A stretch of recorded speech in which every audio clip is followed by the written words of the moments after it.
Tenemos el gusto de recibir a dos invitados aquí en nuestra mesa de trabajo, a Héctor Morales, secretario general de la Coordinadora de Jubilados y Pensionistas del Uruguay, y a Damián Ortiz, de la Confederación Sindical y Gremial del Uruguay. Le damos la bienvenida y vamos a hablar de varios temas. ¿Cómo andan también? Bien, bien, muchas gracias. Héctor, por estos días se está estudiando, se está analizando allí todo lo que tiene que ver con el tema seguridad social. Es un tema que es necesario hacerlo, pero que pone también una tela de dudas de cómo se va a instrumentar, y hay mucha gente que le genera también nerviosismo, ¿no? Sí, en la ley de urgente consideración hay todo un capítulo sobre la seguridad social. La primera medida fue la creación de la comisión de expertos. Ahora, hay que ver quién son esos expertos. Preside la comisión el señor Rodolfo Saldain, de triste recuerdo de su paso por el directorio del Banco de Previsión Social en el gobierno del doctor Lacalle Padre.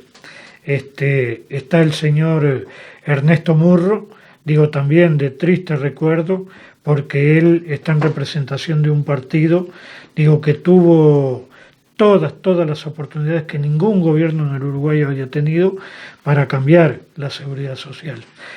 Porque tenían mayorías absolutas en ambas cámaras, porque tenían la presidencia y los ministerios, todo, y no lo hicieron.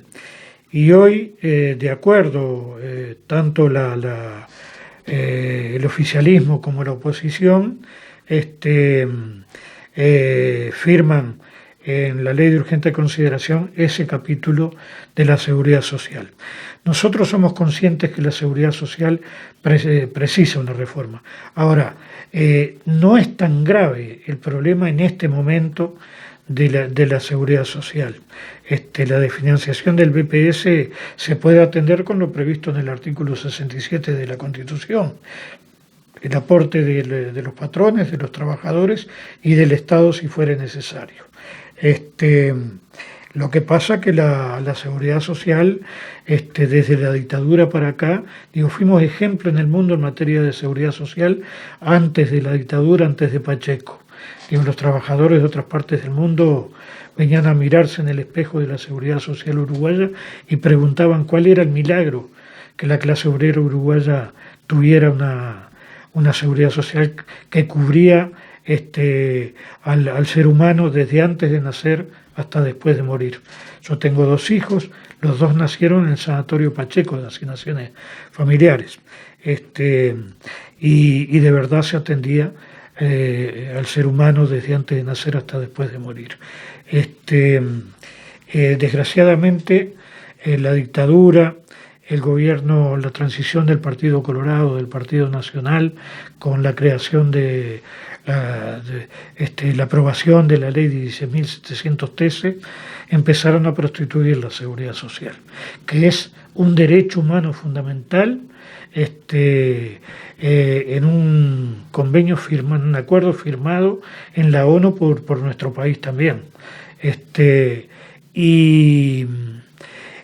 la ley 16.713, después otras leyes, hasta acá, hasta nuestros días, que han terminado de destruir la seguridad social. Nosotros queremos, a través de esta nota, enviar un mensaje a los trabajadores jubilados y pensionistas, y también a los trabajadores activos, porque dicen que están diagnosticando la seguridad social. Los diagnósticos ya lo hicieron, basta escuchar a Saldain o a cualquiera de los integrantes de la comisión creada en la LUC, de expertos. Nosotros decimos que son expertos en obedecer las órdenes de los organismos financieros internacionales, porque de ahí viene el tema de la reforma de la seguridad social. Una gerente del Fondo Monetario Internacional, Christine Lagarde, el año pasado, a mediados de año, dijo que el mundo estaba envejecido, que los viejos a través de la seguridad social somos un gasto y que había que hacer algo ya para bajar esos gastos. Y yo no sé, apareció el coronavirus, que sobre todo ataca a las personas mayores. Y ellos hicieron el diagnóstico, la comisión ya lo hicieron el diagnóstico, más allá de que tenían 90 días a partir de su puesta en funcionamiento, y dicen que la seguridad social hay que aumentar la edad para poder jubilarse, hay que crear más AFAP, más sistema privado, igual totalmente contrapuesto, un derecho humano fundamental y el lucro. Sin embargo, en la transición del gobierno del Partido Colorado y del Partido Nacional, fueron creadas las AFAP. Y el lucro entró en la seguridad social, violando incluso hasta nuestra Constitución. Resulta que pretenden que el trabajador se jubile, algunos dicen a los 65. Un señor que nunca en su vida trabajó, marcó una tarjeta, obedeció una orden de un capataz, de un jefe, como el señor José Mujica Cordano, dice que a los 67, y ahora han aparecido algunos a los 70. Y nosotros nos preguntamos, y acá va el mensaje para el padre, para el hijo y para el nieto, en un mercado laboral tan estrecho como el nuestro, cada vez más estrecho, el padre va a competir con el hijo por un puesto de trabajo y el abuelo con el nieto, porque lo van a hacer trabajar muchos más años. Y viene de ahí el problema de la seguridad social, no viene de ahí. Hay varias cajas en nuestro país. Tenemos una caja, que es un opio, que es la caja militar. Los militares nos aportan, del Estado, de las arcas del Estado, sale toda los gastos para la caja militar. Si bien la gente de abajo, los soldados de abajo cobran miseria, los coroneles, los capitanes, los generales cobran jubilaciones tremendamente tremendas. Un 50% de los aportes que antes se quedaban en el Banco de Previsión Social se van para las AFAP. Las AFAP en este momento están manejando alrededor de 15.000 millones de dólares. Nosotros planteamos la derogación de las AFAP y que el dinero que tienen las AFAP vuelva al Banco de Previsión Social. Pero no es esa solamente las causas, más allá de que sea la principal. También está el tema de las exoneraciones, sobre todo las empresas transnacionales. Vienen al Uruguay totalmente exoneradas de ningún tipo de aportes. Y por esa vía también se van miles de millones de dólares que no entran a las arcas de la seguridad social. Tenemos el tema de la evasión. Hay cientos de miles de trabajadores en negro, porque el BPS no controla, no. Entonces el patroncito, en muchos casos se queda con el aporte del trabajador y no hace los suyos propios. Y en otros casos aportan por los salarios miserables que se pagan en Uruguay, acuerdan, el patrón y el empleado no hacer aportes al Banco de Previsión Social.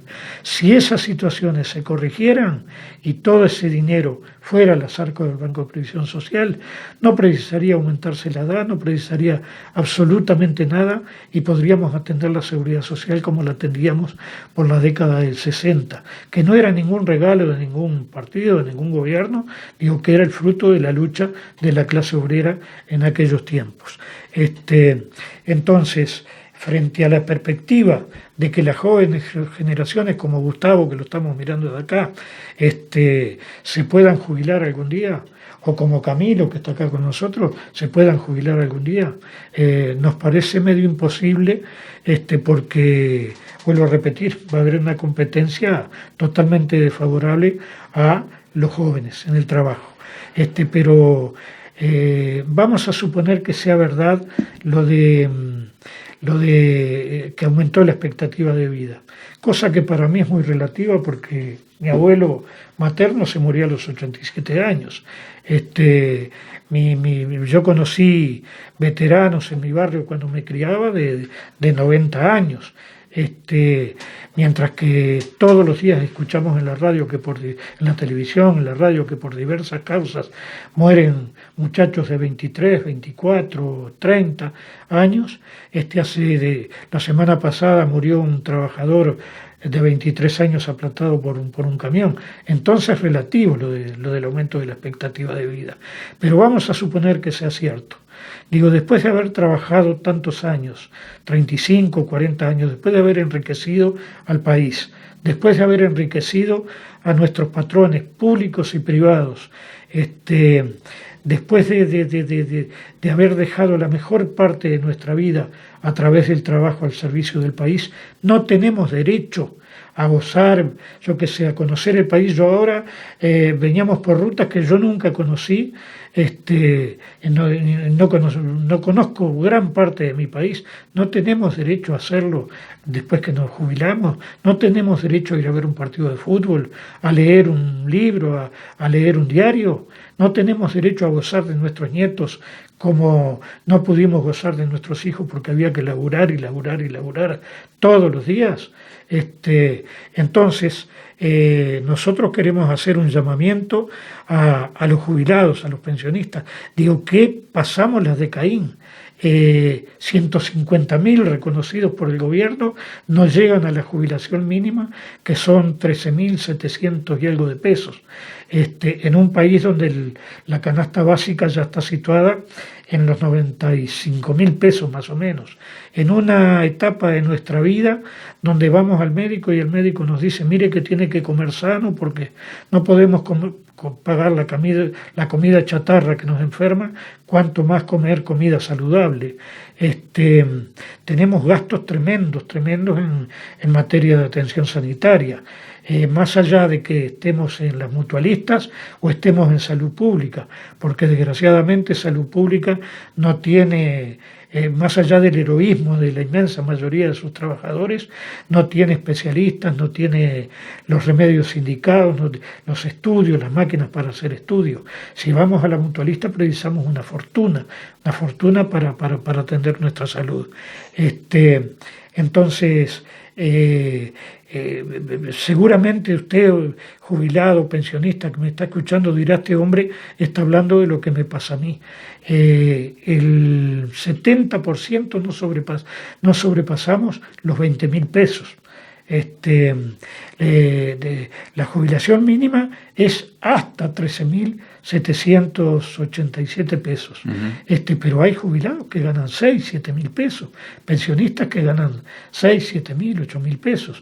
Entonces, a usted, jubilado, pensionista, que está pasando las necesidades que pasa, el hambre, la miseria, el tener que vivir, de repente sacrificar a algún hijo para que nos ayude, algún nieto para que nos ayude, otro miembro de la familia. Usted, trabajador activo, que tiene la perspectiva de que ni siquiera las jubilaciones miserables que nosotros tenemos hoy las pueda tener, porque la tendencia es, y ya hay casos reales, en Ucrania, por ejemplo, se terminó la seguridad social, no hay jubilaciones, no hay pensiones, no hay nada.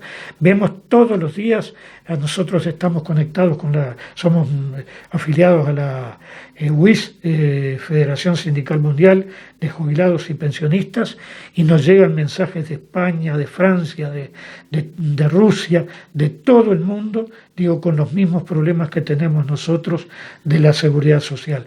Entonces, a los jubilados, a los pensionistas, a los trabajadores activos, le hacemos un llamamiento. Vamos a juntarnos, vamos a organizarnos. Vamos acá en esta ciudad a hacer una filial de la Coordinadora de Jubilados y Pensionistas del Uruguay. Nosotros le vamos a dejar nuestros datos al periodista, cualquier cosa, si él está de acuerdo, lo consultan, y nosotros, si nos llaman, se conectan con nosotros, rápidamente vendremos a atender y ayudarlos a conformar una filial de la coordinadora. Se empieza con 3, con 4, con 5, guardando todos los recaudos, y y bueno, se afilian. Nosotros ahora el 11 de este mes, dentro de una semana y algo, tenemos una movilización, que ya es histórica en nuestra coordinadora, que es el brindis del pan y del agua. Que hacemos cuando llega el mes de diciembre, no solamente simbolizando las fiestas de fin de año, donde muchos, miles y miles de jubilados y pensionistas y trabajadores que no tienen trabajo, se van a la cama con un trozo de pan y un vaso de agua, sino que durante muchas noches del año ocurre eso. Vamos a hacer esa movilización frente a la sede central del BPS en Montevideo, con todos los recaudos necesarios, con tapabocas, con la distancia, con todo. Pero tenemos que pelear, no podemos permitirle. Somos cientos de miles y somos los que producimos las riquezas de este país.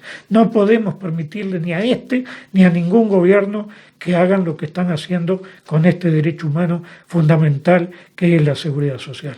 Agradecemos a la radio poder hacer llegar este mensaje a los trabajadores activos, los jubilados y pensionistas, los desempleados de esta preciosa ciudad. Damián, ¿cómo se viene trabajando de la Confederación? Todo el tema de lo que fue esta ley de urgente consideración, ¿cómo ha sido el trabajo de usted desde parte gremial? Nosotros empezamos en febrero a hacer un análisis de toda la ley, ¿no? Viendo los borradores y en primera instancia empezamos a hacer una caracterización de la ley que para nosotros es fundamental. Por un lado tenemos que una ley que en sus ejes centrales es una ley que va contra los intereses populares, pero hay algunos capítulos específicos que favorecen a un sector de la población, por ejemplo el tema de los medicamentos de alto costo. Entonces nosotros como organización sindical y gremial tenemos que hacer un análisis en profundidad y ver la realidad que tiene la gente. Entonces nosotros en ese marco lo que entendimos fue seguir analizando, hacer algunas movidas en el Parlamento con respecto a mostrar nuestros aspectos donde entendíamos que se podía mejorar, y también marcar una cosa que es importante. La ley no es ilegal, esta ley de urgente consideración. Después uno puede decir que la forma que se llegó a la conclusión, sí, correcto, que puede ser algo que puede llevar a algún atropello, alguna cuestión, pero no son cuestiones legales o ilegales, está ajustada a derecho. Después hay algunos aspectos particulares de la ley que sí pueden haber alguna cuestión de inconstitucionalidad, pero él lo tienen que analizar la Suprema Corte de Justicia, no nosotros. La Confederación, cuando nació hace 5 años atrás, somos algunas organizaciones nuevas, pero muchos sindicatos que se fueron o dirigentes sindicales que conformaron su sindicato por fuera del PCNT, porque nosotros veníamos de ahí, con un criterio básico. Nosotros creemos que la democracia obrera parte a partir de que los trabajadores, los dirigentes sindicales trabajan, se sabe en qué se gasta la plata, las diferentes cuestiones de los sindicatos, y que las decisiones se toman en colectivo. O sea, tiene que haber una horizontalidad de la información. No puede haber una mesa chica que resuelva todos los problemas y los demás participan del baile, como se dice vulgarmente. Que empezamos a ver nosotros que ese procedimiento se termina pasando ahora con el tema del pro-referéndum con respecto a la decisión que se tomó por lo intersocial, donde una amplia mayoría de organizaciones planteaban una fórmula y a partir de la mesa chica, impulsado por el PCNT, plantean generar una cantidad de artículos sin dar ningún espacio para la negociación. Es difícil en cualquier orden de la vida, pero sobre todo en el social y sindical, poder avanzar en una construcción política para enfrentar o defender, depende de lo que la circunstancia, que sea por imposición, porque en realidad se termina eliminando lo que es más sagrado en el movimiento social, que es la discusión y el tratar de llegar a un acuerdo. Más allá que puede ser por mayoría o por minoría, no tiene por qué ser exclusivamente por consenso, pero hay que llevarlo, hay que potenciarlo en ese sentido. Nosotros, con respecto a la ley de urgente consideración, consideramos que en sus ejes centrales van contra los intereses populares, que hay capítulos que son muy graves, por ejemplo, el tema de la represión, en su gran mayoría, pero sobre todo vinculado a lo que son los temas vistos del lugar del trabajador. Y ponemos un ejemplo puntual. Mañana, en una fábrica o un emprendimiento rural o lo que fuera, que puede pertenecer a una multinacional, no tiene por qué pertenecer a capitales uruguayos, decide irse y no pagar los créditos laborales. Si usted va a ocupar ese lugar de trabajo, según la ley de urgente consideración, primero, no puede ocupar. Segundo, si usted quiere decir, que no se mueva la mercancía de adentro, cosa que usted tenga la posibilidad como trabajador de cobrar los derechos, ¿cómo es?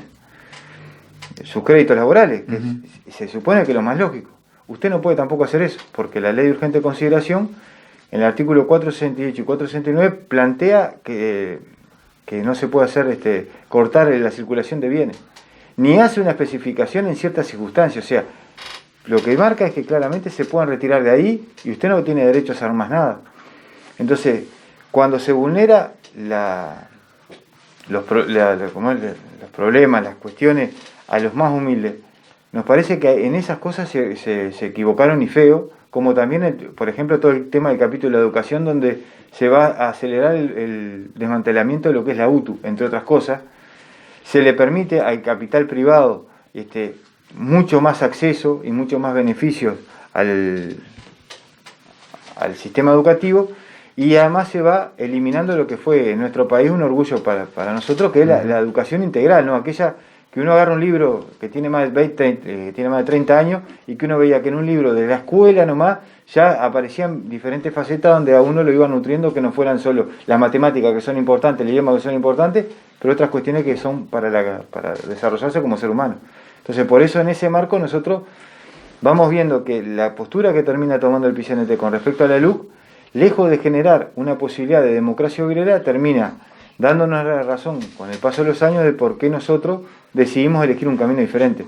Más allá que no somos ni los buenos de la película, ni los mejores, ni nada, sino que entendemos que la forma del sindicalismo hay que recuperar viejas prácticas, ¿no? Que esos son ser dirigentes sindicales que trabajan, ser dirigentes sindicales que las decisiones se toman en colectivo y que la gente esté informada, y el manejo también del rubro económico, que nos parece que tiene que ser siempre con total transparencia. ¿Cómo se revierte eso? Nosotros intentamos, porque no fue una cuestión de que nos levantamos un día y dijimos, hoy estoy con ganas de armar otro sindicato o con armar otra central. No, esto fue un proceso de que todos nosotros, o en su gran mayoría, pertenecíamos y estuvimos algunos en lugares importantes, mesa representativa. Einstein decía que loco no es aquel que logra, haciendo cosas diferentes, obtener resultados diferentes, sino loco era aquel que, haciendo cosas iguales, quiere un resultado diferente.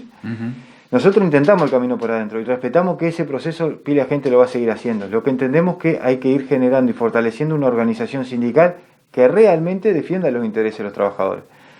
Que donde usted, no importa qué afinidad política, sexual o religiosa tenga, pueda participar y no se vea que si estás con el gobierno de turno sos bueno, y si estás contra el gobierno de turno o tu filiación política no es del gobierno de turno, sos malo.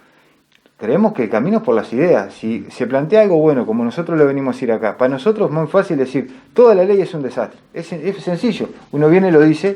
Ahora, cuando uno tiene la responsabilidad sindical, dice, bueno, este punto y este punto. Y no importa si lo votó el Frente Amplio, el Partido Multicolor o Juancito Pérez. Lo que importa es si es correcto o no.